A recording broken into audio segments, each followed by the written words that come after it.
Good morning, North Carolina. Hope everyone's doing well this morning. This is Perry Mixter speaking to you from the Arts and Science Council offices here in Charlotte. We are very glad you've joined us and appreciate your time this morning. We are going to spend about an hour or thereabouts telling you about Power to Give. For some of you, this may be a refresher course, and for others, it may be new. In any case, we hope you find it a useful spending of your time. And as always, we encourage your questions and ideas. The webinar has the question function. We're in broadcast mode, so I can't hear any of you. But if you have a question, please use the function on the screen to ask your question. I'll be pausing periodically through the presentation to answer your questions. And there is no such thing as a dumb question, so I hope you'll be asking those frequently. So again, thank you for being here, and let's see if we can get started. Today's agenda will be primarily talking to you about Power to Give, give you a little recap about how it came to be. We're going to spend the most of our time, however, talking about how to post stellar projects, how to reach donors, and tell your story through Power to Give. We're going to talk about the logistics of using Power to Give. So by the time we're done today, I hope that you would have a working knowledge of how to access and create a project. And then we'll talk a little bit about the plans for the North Carolina relaunch starting April 1st. And again, if you have questions, please feel free to do so using the question function. Power to Give was started in August of 2011 down here in Charlotte by the Arts and Science Council because I think, as we all know from research, the majority of the folks that come to our events or darken our doors with ticket sales or come to our exhibitions, they may buy tickets and come to our events, but they are not contributors. Usually only 15 to 20% of any nonprofit's consumer base are actually contributors. So that was something that got our attention down here back 2 years ago. Also, research shows that donors would give more if they knew more about what they were giving to, and this is a particular challenge for arts councils, such as the Arts and Science Council, which relies on an annual fund to support a broad variety of different programs and organizations here in Charlotte. But the donors that were being polled said that if they knew more specifically how their funds were being spent, they would give more. And the third trend that was noticed is the absolute explosion in recent years of online giving. There is a higher degree of comfort level now using credit card transactions to support charitable causes. And so ASC wanted to get on that bandwagon, and that's how Power to Give came to be. Essentially, Power to Give is, in essence, an online cultural marketplace. It is a place where projects are posted by organizations, and we'll go into details about that in just a moment, but it really is designed specifically for the cultural nonprofit sector, specifically the arts nonprofit sector. It is designed to be transparent and easy to use, and it's used for both marketing and fundraising activities. It promotes actual programs and events, but it also helps develop awareness in the community for your organization. And we have found over the last 2 years that it's a really terrific tool to not only welcome new donors, but to keep current donors engaged and even to re-energize folks that have given to us in the past. So we think it's a really strong tool for those purposes. The way it works is Power to Give is locally or regionally based. We are in 24 communities around the country at this point. We have a couple of statewide applications, and North Carolina is one of them. And the way it works is we set up the Power to Give North Carolina site. You create a project. Individual donors then are sent to the project page, and they are motivated to donate through your efforts and through the availability of matching funds. They invest in your projects, and you get those funds in very short order. So it's a very simple cycle of activity. And hopefully, over time, what we hope is that you will come to use Power to Give on a regular, constant basis. Our objective is every organization in North Carolina that is eligible to be doing this ought to be doing it at least once or twice a year. We think it's a really effective way to tell your story in the community. How is Power to Give different from all of the different crowdfunding sites that we are experienced, that we know about? Kickstarter, Indiegogo. For those of you in the education community, we have Donors Choose. How is that different? Well, first of all, it's locally or regionally hosted. Actually, in North Carolina, we have 6 different sites. North Carolina statewide, of course, and that's what we're here to talk about today. But we also have Power to Give sites in Charlotte, Winston-Salem, Greensboro, Raleigh, Raleigh-Durham, and Fayetteville. So it is sponsored by a local arts organization, and they are there to help you design and post your projects. And for the statewide application here in North Carolina, my role is to be the site administrator, and I'll work with you to design and implement your projects in an effective way. Again, designed for nonprofits. Notice the typo there, but every dollar that's donated through Power to Give is tax deductible. Again, we have a growing support network throughout the country, so we are learning new lessons every day about how to use this effectively, and we will share those with you as time goes by. I think one of the critical differences for Power to Give is the availability of matching funds. We work to secure those funds. The state, in this case, right now, the State Arts Council is making some funds available to you to be matched on your projects. But as an organization, you can also, if you have someone in your organization that's excited about the concept of crowdfunding, theoretically, you could bring matching funds just for your programs and your projects. And if that's the case, I'm happy to talk to you individually about the possibility there.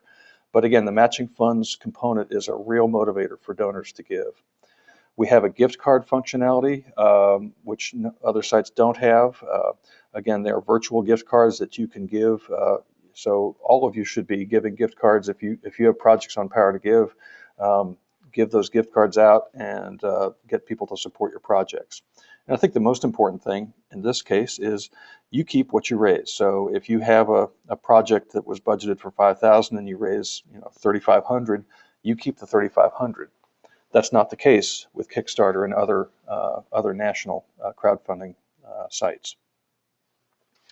As of last week, we're in, as I said, in 24 communities. You can see that we're heavily represented in the Southeast and the Midwest, and we're starting to expand out west. We just opened up in Oklahoma City, in in Dayton, Ohio. We'll be out in Seattle, and we're in negotiations with a number of other sites around the country. But corporately, all these sites have raised over almost $5.25 million for 2,100 projects, and that represents 23,500 donations. So it's not just happening here in Charlotte and in North Carolina. It is taking root all over the country, and it's a really terrific vehicle to get people engaged. So let's talk now a little bit about how to pick the right project. Well, first of all, as I said at the outset, Power to Give is project-based, so you need to think about something that you're doing this summer or this fall, perhaps, at least 90 days out, that you could post on Power to Give. When we say project-based, it needs to be something that has a beginning and an end date. Now, that also could mean purchasing equipment. It could mean a program. It could mean a scholarship. It could be for almost anything, but you need to have a window when the project begins and ends. It's not just for ongoing operating support. Most importantly, the project that you pick needs to be compelling, impactful, and something that tells your story. So yes, you could ask for something to support your equipment needs or whatever, but you need to do it in a way that is exciting and funny or compelling for your donors. In this case, right now, our project maximum for the Power to Give projects for this cycle is $3,000. And this can be for something you've already got in your budget. We're at the end of probably in the fourth quarter for most of you, so adding to your budget is not really an option. So take a look at what you're currently doing or something you've got planned for the new fiscal year and see what you can do to carve out something that you could identify and put on Power to Give. It could be for new initiatives, but again, it could be for programs, equipment, scholarships, you name it. I think the key there is something that's compelling and something that tells your story. In terms of logistics, the eligibility, everybody on this call should be eligible because I'm not sure how you'd know about the call otherwise, but you need to be a grantee of the State Arts Council for the last 3 years or a sub-grantee or an A-plus school, so that would make you eligible. We tell everybody up front that the administrative fees are 12%, so that if you have a donor that gives you $100, you're going to get $88 of that amount. The 12% is kept to cover credit card fees, site maintenance, local marketing and administration. And we encourage you to include this cost in your project's budget. So if, let's say, you need $1,000 for your project, just add 13.635% to that, and when you finish your project, raising $1,136, you'll get the $1,000 that you need for your project. It's just a math thing, but we encourage you to include that in your project budget, so the donors are paying for that administrative fee and not your organization. The way the funding works, it's pretty straightforward. Once your project closes, and that's either when it's fully funded or at the end of the 90-day period, you'll get your contributions, the net contributions, within 15 business days after your project goes off the system. Pretty straightforward. And just to be clear with everybody, how this works is because the State Arts Council is not a nonprofit, they have asked ASC to handle all the charitable contributions that are funneled through Power to Give in the state of North Carolina. So ASC is the charity of record for all the Power to Give donors who are going to be giving to your projects. So ASC will handle all of the tax-deductible correspondence with your project's donors. So you don't have to worry about the end-of-year letter. That's all handled by us. That's part of the 12%. So that's the technical component. But from a practical standpoint, ASC will never, or ASC or the State Arts Council will never solicit your donors. Our philosophy is that when somebody makes a gift to your project, they are your donors, and you should treat them in every sense of that word, and not worry about and really handle them as a donor and bring them into your support base. We just want you to be aware of the technical component. Essentially, what happens is you are posting a project on Power to Give, and ASC is going to treat that all the donors' dollars as restricted gifts, and then you're basically going to get a restricted grant from ASC for your project. That's kind of how it works from a technical standpoint. You have 90 days to get your project funded, and again, as I said, you receive the funding raised regardless if you do or don't have the 100% of funding. And you will see very shortly in the project dashboard that all the donor information is always available to you: name, address, phone number, email. This is yours to have and to utilize as you see fit. And how it works, we're going to walk you through this in just a moment, but basically you go to the Power to Give website, you register for the first time or log in as a repeat customer, you create your project. Except for this first round, for this April 1st matching funds, there is really no deadline on an ongoing basis. You can create and submit your projects anytime that suits your programmatic plan. And so when you create your project and you're happy with it, you hit the submit button, and that gives us notification that you're ready for us to look at it. We'll then review your project and fine-tune it with you to make sure it's just the best it can be. We approve that project and it goes live on the date that you choose, and then you have 90 days to fund your project. You can choose to have a shorter time frame. So if you want to have a 2-week or a 1-month campaign, you can set that window to be whatever you want, but it can't be higher than 90 days. When the donor makes a gift to your project in this situation, an instantaneous match will happen. 50 cents will be applied for every dollar your donor makes. So if your donor gives $100, they will see on the page that they will be matched with another $50, and that comes from the State Arts Council. These are made available on a first come, first served basis, and the maximum match per project is $1,000. Now, I will tell you, the last time we had a statewide match, it was for $5,000, and it was a 1-to-1 match, and those funds were gone in less than a week. So we anticipate that the funds, and we think they'll be upwards of $20,000. We think these funds will go pretty quickly because you guys are really on the ball out there. So I'm going to walk you through a little site demonstration. I don't see any questions here at this point, so let me just pause for a second and do a check of things. Not seeing any questions, but if you have them, please use the question function, and I'll be glad to get to those as soon as possible. So I'm going to switch screens now and take you through how the Power to Give system works. And again, this is going to show you a little bit from the donor's perspective initially, and then we're going to walk you through as a site user. So I'm going to walk you through now what it's like to give to Power to Give as a donor. What you're seeing now is a typical project listing page, and we're looking at the Charlotte site. If you want to go to the state, to the national, you can go back to the home page, which is powertogive.org, and you can select any state that we have active on the system. And I'm going to choose North Carolina, and then we have all these different communities here. I'm going to select Charlotte and hit the Give More button, and that's going to take us to a project listing page. And this is typical, and each project is represented by a single blue bar, and there are 5 to a page. And you can see if there are more than 5 projects, they are listed sequentially. These are listed in order of how much has been raised. So this is not there's no decision making on how this is done. The system just lists the one at the top that has the most funds raised at any particular time. You can also sort by different components here, most recent or how much money is remaining.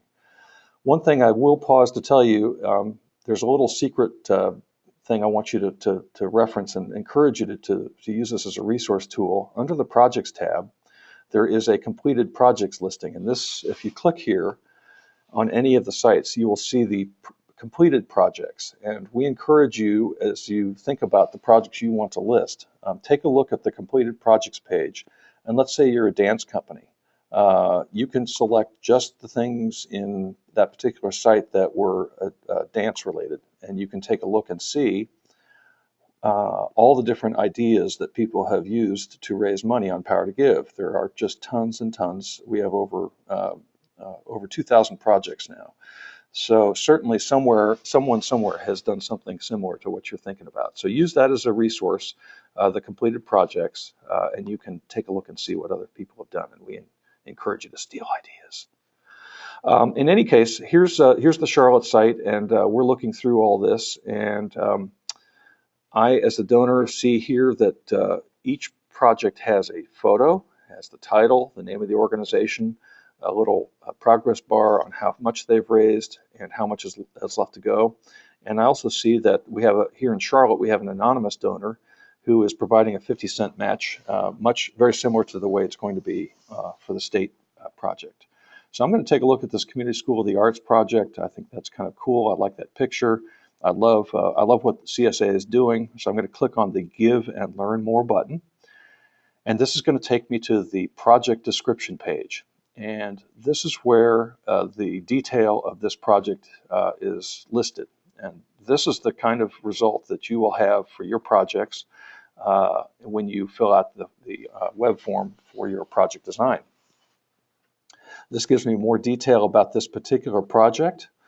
It tells me about this CSA Spring Recitals, and it tells me all about the 10 recitals that are open to 400 private music school students. And you can see that they have listed, from a budget standpoint, all the things that they need. So I can go through here and see the things that I could support. And notice that they've also included the Power to Give administrative fee down here. So this is something I care deeply about. I think it's terrific. And I happen to have a $10 gift card that a friend of mine just gave me. So I'm going to add this to my giving cart. You can also see that if I'm very generous, there is an option to fully fund this project now if I wanted to give $2,268. Not quite that generous today, but I'm going to add this to my giving cart.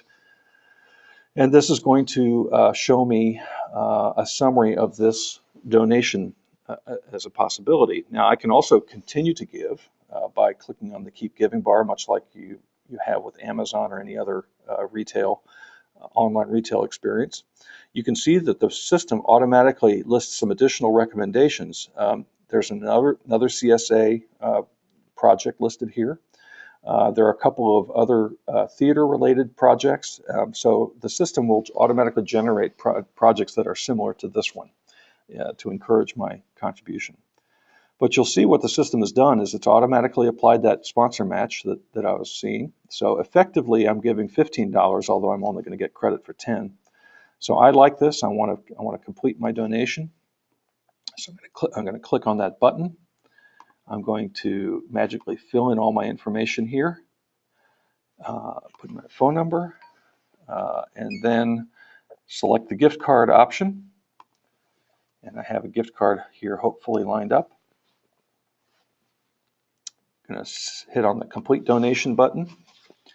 And if I've typed everything in properly, it should give me a final review of my gift options. I'm going to click submit my gift. And I am notified, thank you for your support of arts and culture. And it says, thank you for redeeming your gift card, and you can make an even greater impact by supporting this and other projects with an additional gift. So it gives me an option to cycle back and support other projects. Also, I am afforded the opportunity to share this project by these three icons. If I hit the email icon, it's going to give me a pre-filled in email template where I can send this to my wife, for instance, excuse me, and some other of my friends, and I can say how wonderful it is, and this is the link to this specific project. And when I send this and they click on that link, they will go right to this project. So this is really how Power to Give generates the kind of the viral nature of how you spread the word with your projects. So again, you've got that function. You also have a Facebook function. So if I clicked on the Facebook page, it's going to open up my Facebook profile, my timeline, and it's going to, if Facebook is working today, it should complete a listing from my timeline, and then I can hit that and click submit, and it will automatically be posted to my timeline. Looks like Facebook may be having some challenges this morning. Let's try that again. There we go. So I can add to this. I can add what a wonderful, I love the CSA. Help me support it.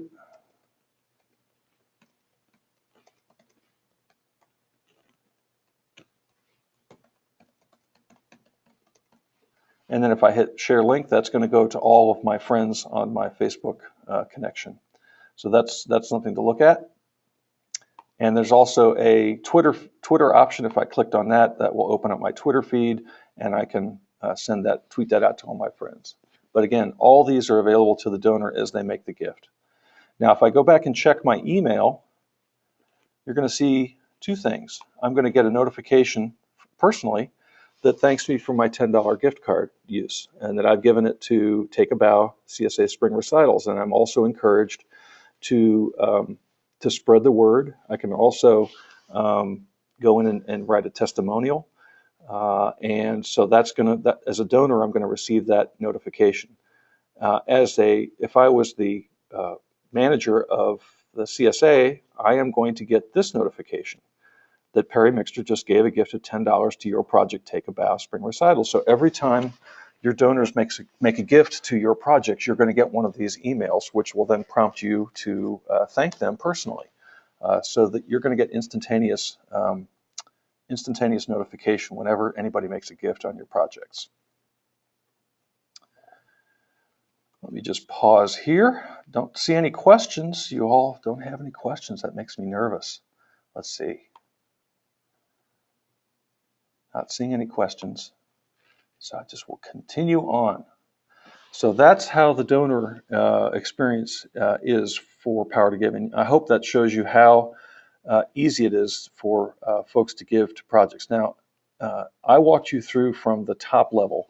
It's important to note that the vast majority of folks are going to be using a link that you provide that goes straight to your projects. And I'm going to show you how that works.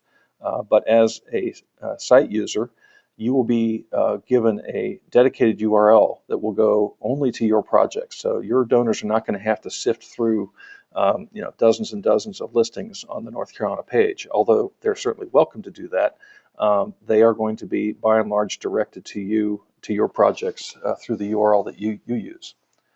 So now that I've given you the donor side, I'm going to talk to you a little bit about how to use the system from a user side. So we're going to go back to the project listing page, and we'll follow this email or this webinar up with a URL, so you'll have the information on how to access this. But at the bottom of the page, and this is Charlotte, so in your case, you're going to actually be doing this through the North Carolina site. But at the bottom, in fact, let me just go ahead and go there.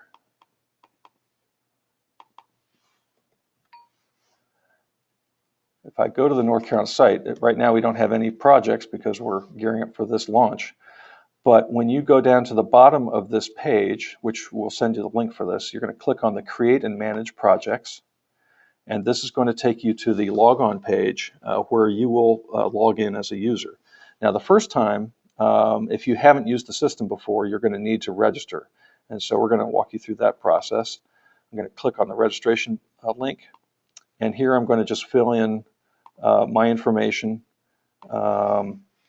And again, I'm not sure I'm going to be able to do this because I'm just going to fill this out. I'm not going to submit it because I've already registered in other ways. But again, I'm going to put in my password, put in all this basic information.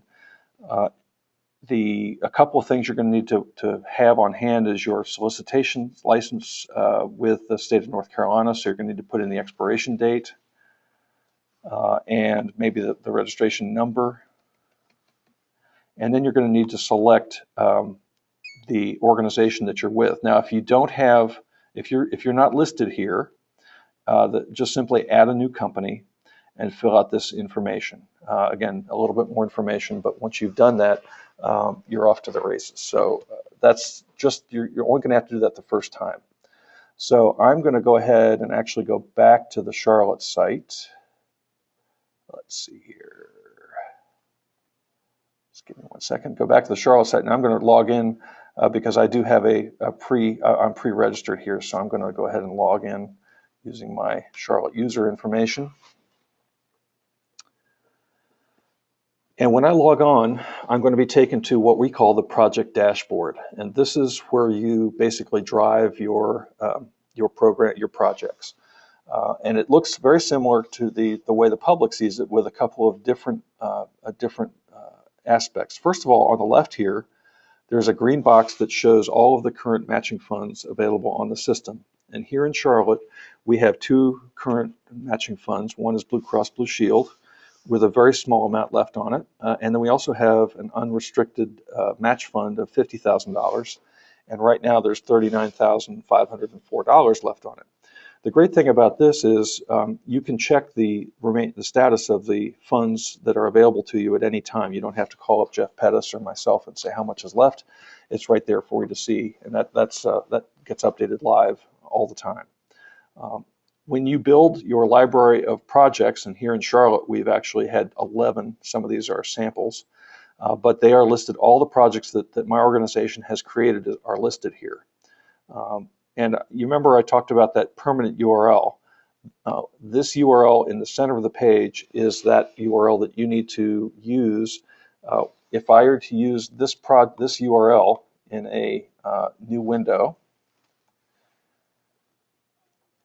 I paste it in there, that's going to go straight to my projects. Now, the Arts and Science Council currently doesn't have any projects listed, but if I did, they would be showing up here individually. So that's the benefit of having this dedicated URL. That's going to drive your donors right to your projects. They don't have to, as I said, they don't have to sift through other screens. The other component is the navigation bar at the top right-hand side of the page, and this is where you're going to do a number of different things. You can run donor reports, which I'll get to in a moment. You can create a new project, and you can also manage the account. So if you had a change or you need to update something, your address or your phone number, you can use it there.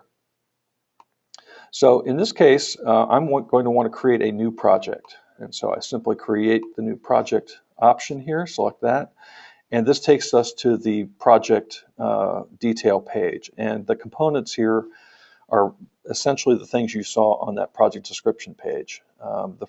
And I'll also, the first time you load this up, you're going to see all of these little blue information icons, and these are designed to help you with information about that particular component. So in this case, I clicked on the one next to the title, and this gives you a little bit of a best practice about how to create a great title. So the first time you go through this, I encourage you to click on these blue information icons. They'll be very helpful to you in designing your project. So I'm going to create a project saying Charlotte needs an arts festival. We really don't, but because we've got plenty of them already. And I'm going to need, again, in this case for you guys, the maximum is going to be $3,000. Actually, just enter the digits with no punctuation. The project start date, in this case, we're going to select April 1st because that's when those matching funds first become available. And you'll see that when I selected that start date, the system automatically populated this end date with 90 days from that time. So again, you can go back here and correct that. Let's say you only wanted to do 2 months. So I can just change this to May, May 31st. And then the project start date, this would be something for the fall. So we're going to say September. And it's going to be a week-long festival. So we'll just, whoops. So we're just going to select 1 week here. This bit of information is not public. This is just for our information as we review your project. It's important that your project begin after you raise the funds. So this date, the project start date, must fall after the end of posting date. So the characteristics, this is the search bar on the left that I talked about earlier. We're going to have some dance, we're going to have some music, it's going to be multicultural. Well, there might be a little bit of history there, and theater. So we can select as many or as few of those as we need. So that's the characteristics, that helps your donors, people shopping, they can search for projects within those categories. Every project needs a photo, so you need to have a photo on your system that is 250 by 250 at the most pixels. I'm going to go ahead and choose a file here that I know works, and I'm going to click one from my previous job at the Chapman Center, and so that's there. We very much encourage you to have a video. And again, videos don't have to be a cost item. We have lots of folks just using their smartphones to create a short video that tells the story, 30 to 60 seconds. Post it to YouTube, and then you basically paste the YouTube link in this box. That is not a requirement, that is optional, but it really does. We found that projects with videos are far more successful in being successful in fundraising, raising the dollars, because you have that opportunity to tell your story. So the project narrative is in this window, and so you're going to spend a little time writing your project narrative, and you're going to include a project budget, and you're going to tell your story. Again, you can put as much, there's no limit to this, but we encourage you to keep it short and simple, right? Donor benefits, this is where you're going to say, you know, for $50, you're going to get a handwritten note from a student in the program. We encourage you to think outside the box for benefits. You know, I don't know about you all, I've been in the business 30 years, so maybe I'm a little jaundiced, but I would much rather get a note from someone in the program than get a coffee mug or a t-shirt. We don't want any items that have cash value. So no tickets, no t-shirts, things from the heart are great. Things like signed posters or invitations to behind-the-scenes functions, receptions, anything that will get the donor to be a part of your family. That's what the donor benefits should be. And we'll talk a little bit more about that later on. There's one final box here, and this is communication to NCAC and Perry. This is a back channel for us to share information with you. If we have suggestions for improvements, that we're going to make them there. But again, that's just for us to communicate with you. Now, at the bottom of this page, you have three options. If you cancel, you lose everything. If you click the Save button, that's going to save it, and you can come back later on. I'm going to click Save Now, and that's going to take me back to that initial screen, the project dashboard. And I can come back to that project a little later on by going to this last page. And you can see that, let's see, well, I've created a couple of different projects. I probably need to finish up, don't I? Let's just see here. Pull up the right one. So here's the one that I've created, and because I haven't submitted it and it's not active, I can still edit it. So I have the ability to go back in. Now, once your project is live on the system, you won't have that capability. Only I will be able to make changes once that's started. So you want to make sure that you've got everything squared away before you hit the submit button.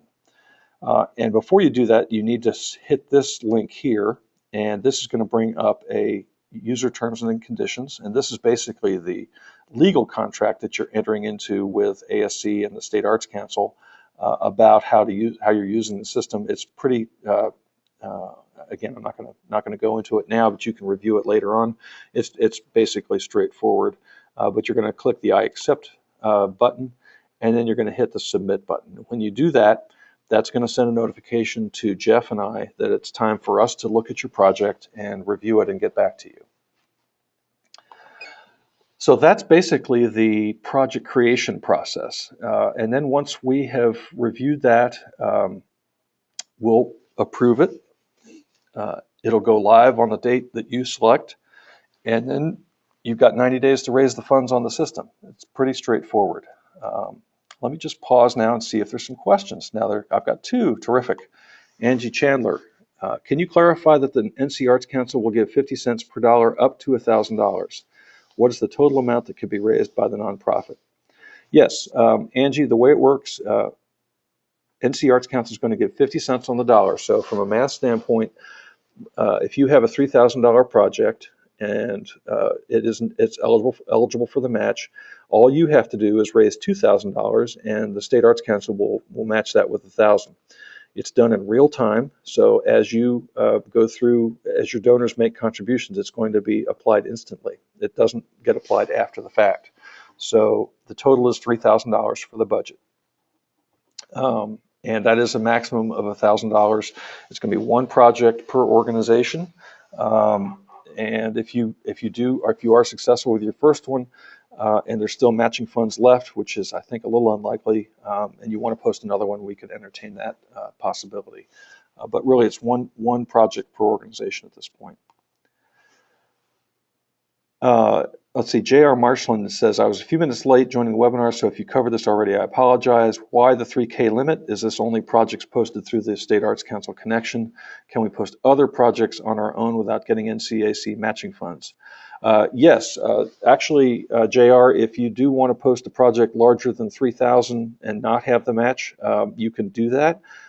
If you have matching funds that you can bring from your donors, if you have someone, let's say, wants to put up to $5,000 for a $10,000 project, that would be applied only for your project. You're certainly welcome to do that.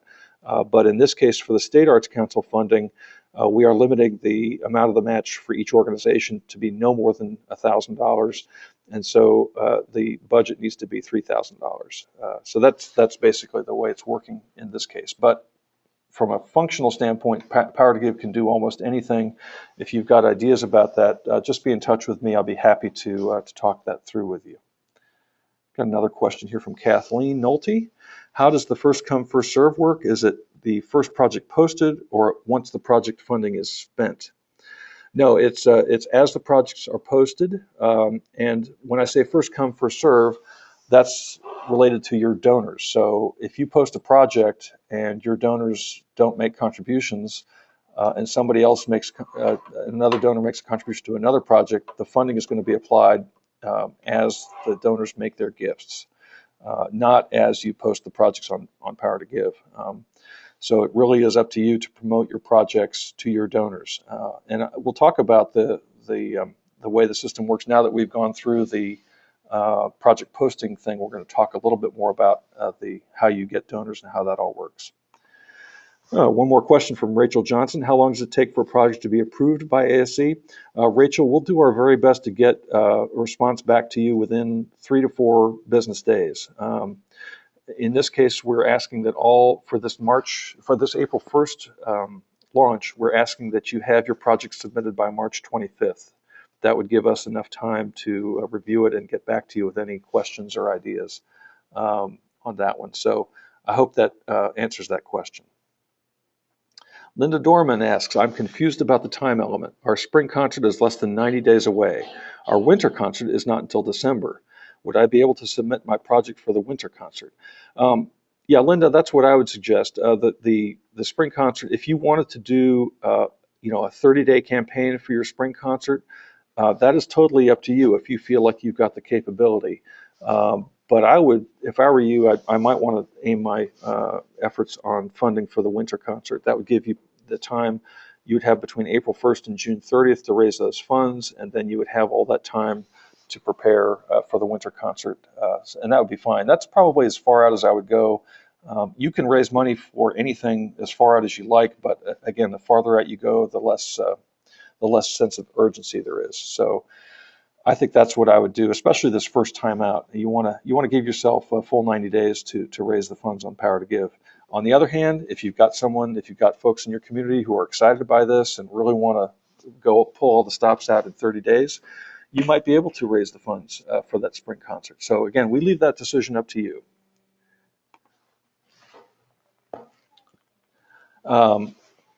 Okay, JR is asking another question. What were you saying about eligible organizations being ones who received a grant from the State Arts Council within the past 3 years? That is the criteria by which you are eligible to participate on the Power to Give platform. If you have questions about that, Jeff and I can walk you through that. But basically, that's we need to keep the Power to Give universe to be those organizations that have received State Arts Council funding in the last 3 years. And if you have any questions, again, we can kind of walk you through that. Let me jump back to my presentation, and we'll come back to some other questions a little bit later on. Again, we've gone through the project dashboard, but just to review this with you, you've got the different elements, and we hope that you'll use those to monitor and track your projects. Telling your story, very important. Your title, photo, and optional video are really the most important elements. They're the first impressions of what people see for your projects. And I like to use this slide because if you look at this list of projects, I'm not sure about you, but the one that pops out to me is the second one down, with the woman holding her head, and the compelling title that makes me want to find out more about it. Again, keep those things in the forefront, utilizing the resources that you have there. Again, the photo is somewhat small, so you need to make sure it's got a subject matter that really does grab your attention. Telling your story, keeping it short, simple, and we think humor is really important. 200 to 300 words. Keep it brief. Write it like you're talking to your neighbor. Use the first person if at all possible. And remember your audience. You're not writing a grant request. You are writing to the general public. So be folksy about it. Be casual. Tell them your story. Again, if you were in an elevator with someone, what would you say to them and to tell your story? Again, the 30 to 60 second videos are really important. We really think that those are far more successful when you have a video as part of your project. I'm going to give you an example of a kind of an average project, which this is an organization here in Charlotte. Again, just some of the elements that strike me about this. The photo is, I'm sure it's terrific, but in this setting, it's not really very effective because you really can't see the individual faces. It would have been better if they had taken a close-up of one or two of these singers. and showed them that their facial expressions. The title to me is not compelling, and the narrative is very standard, frankly boring. I lost interest after reading the first couple of lines. On the other hand, this one I found to be very compelling. The girl's expression with the microphone is pretty funny. It makes me want to click that watch video link, and to keep the young voices loud and clear. It's very compelling. And again, the narrative is very well written, concise, and fun. And again, these are the kind of things you're going to find on the Power to Give site. So we encourage you to learn from what folks have done before. 5 steps to the perfect pitch. Again, very straightforward, but again, setting the context, set the scene for your audience. What is the problem that you're trying to solve? Tell them what the issue is, and then propose a solution. Keep it simple and specific. Don't use buzzwords. And then tell them how you're going to change people's lives with your project. And then finally, ask what you need and what you're going to spend it on. Always ask for the ask. Always end with the ask and be transparent. And that means list a budget. 4 to 5 lines is all you need. It doesn't have to be very complicated. So taking those 5 steps, I've run a sample idea here for a Community School of the Arts project. This is for private music lessons, and they need to raise money for additional financial aid. The problem is that they had way more applicants than they could take care of, and the solution they're proposing is to provide this arts education opportunity that improves self-esteem, better grades and test scores, and make this available to all children regardless of their family's finances. And again, the impact, I think, is really telling. With the full funding, the school can provide 120 weekly 30-minute music lessons for children whose parents could not otherwise have a high-quality instruction. And again, you see how they've unitized this $25 a week. Now, this was a $10,000 project, and they unitized it so that someone giving $25 knows exactly how they're spending their money. I feel good by giving $25 for this project that I'm paying for one student's lessons for 1 week. That's a lot different than just giving $25 to a $10,000 project. So I hope you think in those terms and design your projects with the benefits and the listings so that people can see directly how their funds are utilized. We have donor testimonials on the site, and we encourage you to use this. Once people make their gifts, they can make comments about how great your organization is. It's a great testimonial opportunity, so that's available to you as well. Again, project benefits, as I said before, don't affect the tax deductibility. Offer benefits that engage the donor and thank them. Notes from students, notes from your staff, notes from your board members, any opportunity you have to recognize them, behind the scenes experience. And again, we encourage you to tie the benefits levels to the project needs. For example, if you give us $50, you can cover the cost of art supplies for one class of children and receive a handwritten note for one of the children. Okay? So how do donors come? The big question.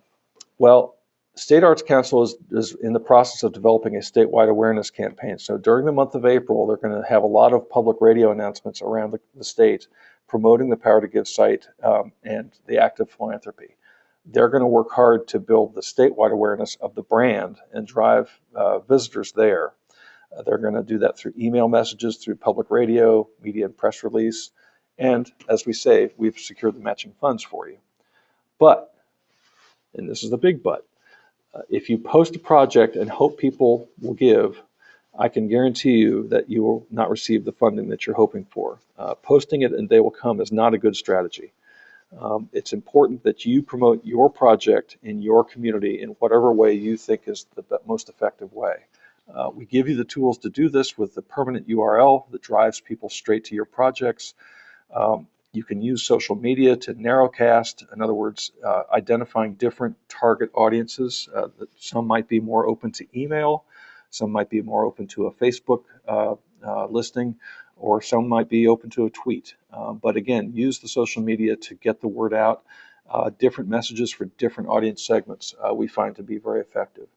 And we encourage you to incorporate this into your existing marketing plan. So if you've got an event coming up, have people in the lobby with iPads or laptops where people can make contributions straight to your project. Going to talk a minute about donor prospect pools. We're getting close to 12 o'clock, so I'm aware of the time, but this is very important. But the primary networks we're all familiar with. This is not rocket science. Crowdfunding has shown that if you can get your project to the 30% funding level, you're going to be much more likely to be fully funded. So you want to use your primary networks to get you to that 30% level. And these can be your current supporters, your ticket buyers, your donors. We found that there's very little cannibalization with taking donors who have given maybe $100 or $1,000 gift to you.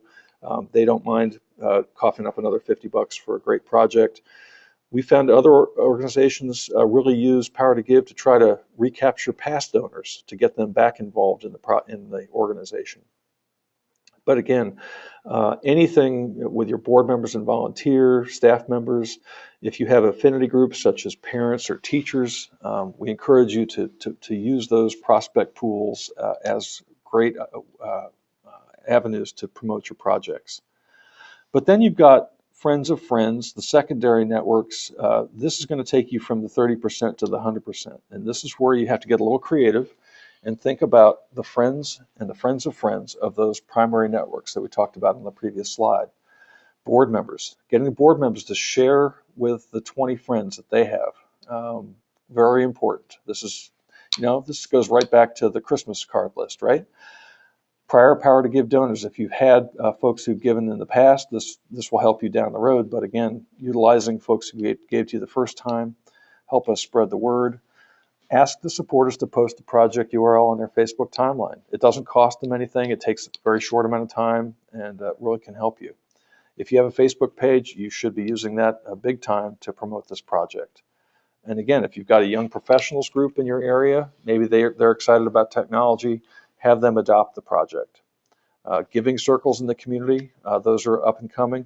Service club challenge campaigns, anything like this would help your secondary networks. The lessons we've learned from crowdfunding is that successful crowdfunding is in its essence storytelling. Using ambassadors on your board and staff. If you've got someone on your board who loves technology and wants to be the spokesperson for Power to Give, that's a very effective way of getting the word out. If you can get a few gifts lined up at the launch to get to that 30%, if you've got someone who can give you, $200 to $300 to get you started, that's really a terrific way to do it. So the 90 days, it's not a case of doing a big promotion and then letting it ride for the whole 90 days. We found successful organizations where they have a drip promotion campaign. Maybe every couple weeks they'll send out an update status. They may send that to different constituencies. Again, we're not in a position to tell you what works best for your community, but we do feel that that steady notification and awareness really builds excitement and support over the life of the project. And it's also important to note that the average number of days that a Power to Give project is on the system right now is 67 days. So we have a lot of folks that go the full 90 days, but we have a bunch that go a lot less than that. So you might want to think of the 30-day step as the midpoint of your campaign, even though you do go for the full 90 days. You want to promote that project impact first and not asking for money. And you want to vary the communication approaches for different constituencies. And again, not to get too repetitive, but donors really do appreciate the transparency and being included. Now, we're running a little late, so we're not going to spend a lot of time on this slide, but this is a very simple example of a very simple marketing campaign or marketing plan for a project here in Charlotte. And we'll make the slide, we'll send you the slideshow available to you. I think the State Arts Council is going to get it on their website.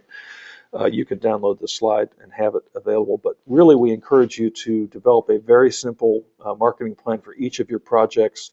Identify the target audiences, who's going to be the ambassador for each of those targets, what's the call to action, what's the message that you're going to be sending as part of that call to action, how are you going to promote that the message through strategies and tactics. So again, very simple. This shouldn't take but 10, 15 minutes to put together. But again, it helps you identify the different constituencies you're going to be targeting. We have the marketing toolkit, which is on the State Arts Council resource page for Power to Give, which includes all the draft email templates you could ever ask for, all sorts of templates for board members, contributors to tell the story, one-pagers on how to be good stewards and thanking donors, examples of social media copy, and then logos and things like that. All that's in the marketing toolkit. And I think the most compelling statistic of all in our work with Power to Give is that 44% of donors on Power to Give had never given to the organization that they're supporting. So you can see that that's a very high number of new donors that are giving significantly to these organizations where they had never done so before. And that's really the objective for Power to Give. It's not so much the platform, it's the ability to reach and retain new donors. That's what it's all about. So you have the donors. We've talked a little bit about the process. You get the automatic email. They're going to get all the tax acknowledgement information from ASC. You're going to get notified the minute somebody makes a contribution, so you should be on top of that. And again, anytime you want to, you can download the information from the project dashboard. And again, you can't thank them enough. We give you really 3 opportunities. One is automatic when they give, but also the second time is when the project is fully funded on the system. You can say, hey, Charlie, thank you for your gift. We just went over the top with our campaign, and we're excited about presenting this program. We'll be in touch with you in the fall when we undertake this program. And then you contact them again when the program gets started, share its impact and the great things you're doing. I have to tell you, I was really touched by this note from Kay Johnson for a small gift I gave as an example. Again, for a $10 gift, she wrote me a handwritten card. That's really terrific. So again, we encourage you to use Power to Give as a solicitation, as a cultivation opportunity to bring these donors online. We have seen a couple of coincidental things happening here that Power to Give donors actually turned into major donors. We had one Power to Give donor turn into a 6-figure gift for one of our organizations here in Charlotte. Now we can't promise that kind of results, but it really illustrates the opportunities that the Power to Give platform provides you. So we hope you'll take advantage of that. So summing up, it's a partnership. We're giving you the platform. We're giving you some matching funds, which will incent your donors. And it's up to you to create the projects and drive your donors to those projects. And hopefully it's a very easy process for all involved. The matching funds for Power to Give North Carolina will be effective April 1st. You can submit a project anytime, but in order for us to have your project on the system on April 1st, I need to get those submitted by March 25th. That final bullet was for last week's webinar, which we just did. But again, it should be fairly straightforward for you. This is the URL to register and log in. It's powertogive.org/North Carolina, no spaces, /account/log on. And then there's a support page at the State Arts Council website, the /resources/Power to Give. I'll leave this slide up for a few minutes so you can copy that down. You can get started on it right away. And I'm happy to work with you on your projects. I've got a few questions left here, so let me go through those real fast. Brandon Foster says, so to be clear, the $3,000 has to cover the entire budget of the project. It can't cover a portion of the project. If that is the case, could a project that we are utilizing Power to Give cover a project with a larger project, within a larger project? Yes, actually, you could do that. We encourage you to, let's say you needed, $10,000, you could phase the project so that the first phase would be provided support by the Power to Give project. Just mention that in your narrative that you are undertaking a larger project. We've had a couple of situations here in Charlotte where the Blumenthal Performing Arts Center, for instance, wanted to raise $80,000 for tickets to underprivileged kids. Here in Charlotte, the maximum is $10,000. So they had 8 $10,000 projects. Now, I'm not suggesting you have 3 $3,000 projects because it's most likely that the matching funds would be gone If you don't want to utilize the matching funds, you could have a higher budget amount. But again, you can phase your projects, and that's not a problem. Becky Wall, is the April 1st date fixed? Could we submit it by June 1 for 90 days for a winter event? Absolutely, Becky. The only thing is we may not have matching funds available on June 1st, but the platform will always be there for you. So if that suits your projects better, we encourage you to use it then. So that's totally up to you. My agency does not have to have a solicitation license because we have such little funding. So what do we have to put on the application if we have not been given a number? That's a good question, Sylvia Smythe. Sylvia, just put in on the date, just put in something like 12-20, which is 12/2020, and then in the field, just put not applicable or something to that effect, and we'll be glad to take a look at that. That's not a problem. Will you be sending out these slides? Yes, Rachel, I think I've asked Jeff Pettis to have these posted on that Power to Give resource page. So if they're not there in the next couple of days, I'll be happy to make sure that you get a copy. Just shoot me an email. I've got my email address at the bottom of the slide. I'll be happy to send those to you directly. One more question from, Brandon Foster says, thank you. Well, you're quite welcome, Brandon. It is a little past 12, so it's time to wrap up, but I hope that this has been useful and informative for you. I am here to answer any other questions you have. Just send me an email or give me a call. I'll be glad to work with you on this, and we hope that you find Power to Give useful as you look at your coming activities and projects. And I look forward to seeing your projects posted and working with you to make them a great success. So thanks for your time, and we'll be in touch shortly. Look forward to working with you. Thanks so much.